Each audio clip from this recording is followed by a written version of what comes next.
वसई विरार परिसरात शासकीय जमिनींवर अतिक्रमण होण्याचं आपण याआधी पाहिलेलं आहे। गुरुचरण जमिनीवर अतिक्रमण झालेलं हे काही नवीन नाही।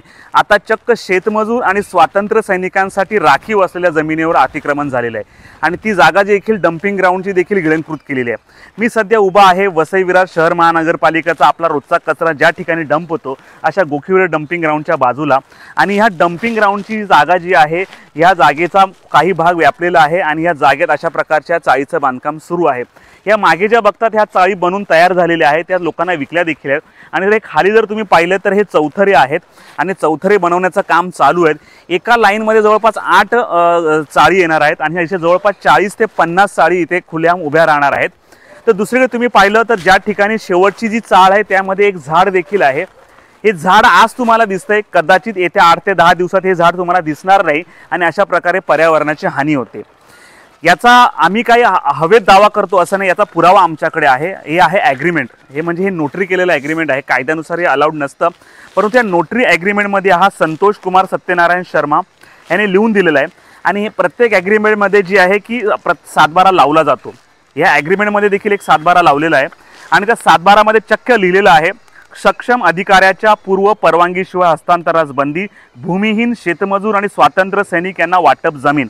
म्हणजे ही जमीन जी आहे स्वातंत्र्य सैनिकांसाठी राखीव आहे, ज्यांना भूमिहीन म्हणजे ज्यांना जमीन नाही त्यांच्यासाठी राखीव आहे, शेतमजुरांसाठी राखीव आहे, परंतु ते राहिले बाजूला, तिथे अशा प्रकारच्या खुलेआम चाळी उभारल्या जातात।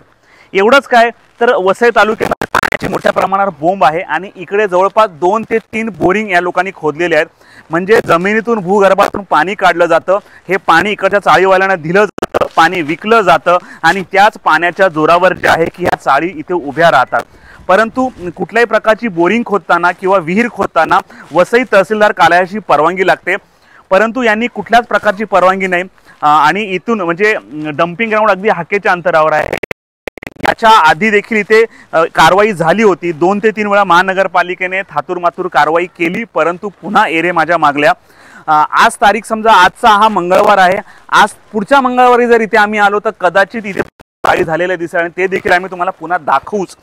परंतु शेतमजूर असतील, भूमिहीन असतील, स्वातंत्र्य सैनिक असतील, यांच्या जमिनी लाटण्याचा अधिकार यांना दिला कोणी?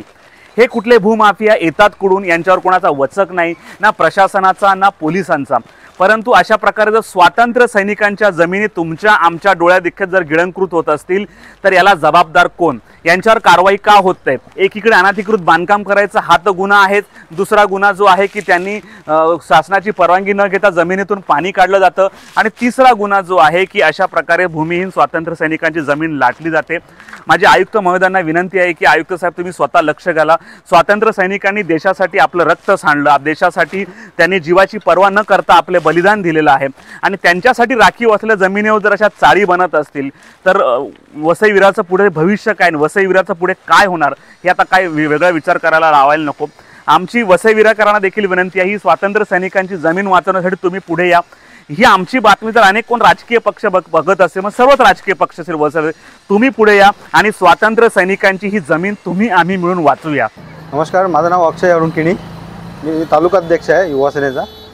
आणि जर बघाल तर आपल्या इथे डंपिंग ग्राउंडची जागा आहे, त्या जागेत स्वातंत्र्य सैनिक व शेतमजुरांसाठी राखीव करण्यात आलेली आहे। त्या जागेत टोटल बघितलं तर 20च्या वर अनधिकृत बांधकाम चालू आहे तिथे, अजून फाउंडेशनही रेडी आहेत तिथे, त्याच्यावर कोणी कारवाई करायला तयार नाही आहे। पालिकेला दिसत नाही काय?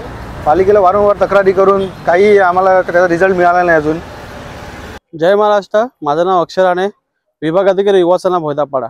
आपण बघितलं असेल का हे कंपाऊंड वॉल आहे डंपिंग ग्राउंडची।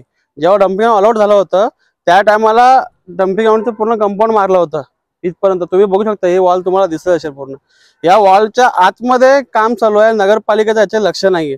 वारंवार आम्ही पत्रव्यवहार केलेला आहे, आज आम्हाला 1.5 महिना झाला पत्र देऊन। आम्ही विरारला पण पत्र दिलेलं आहे आणि सहाय्यक आयुक्त इकडचे वालिवचे मोहन संके यांना पण आम्ही देखील सांगितलं, ते सुट्टीवर असतात, त्यांचं लक्षच नाही इकडे। आम्ही किती वेळा त्यांना पत्रव्यवहार केला, आम्ही 4-5 वेळा त्यांना भेटायला पण गेलो, पण ते आम्हाला भेटच देत नाहीत या संदर्भात। त्यांना व्हॉट्सअप पण केलेलं आहे का साहेब बघा हा प्रकार असा चालू आहे म्हणून। डंपिंग ग्राउंडच्या आतमध्ये सर्रास बांधकाम चालू आहे, एका रात्रीमध्ये 4-4, 5-5 रूम उभे केले जातात या लोकांनी।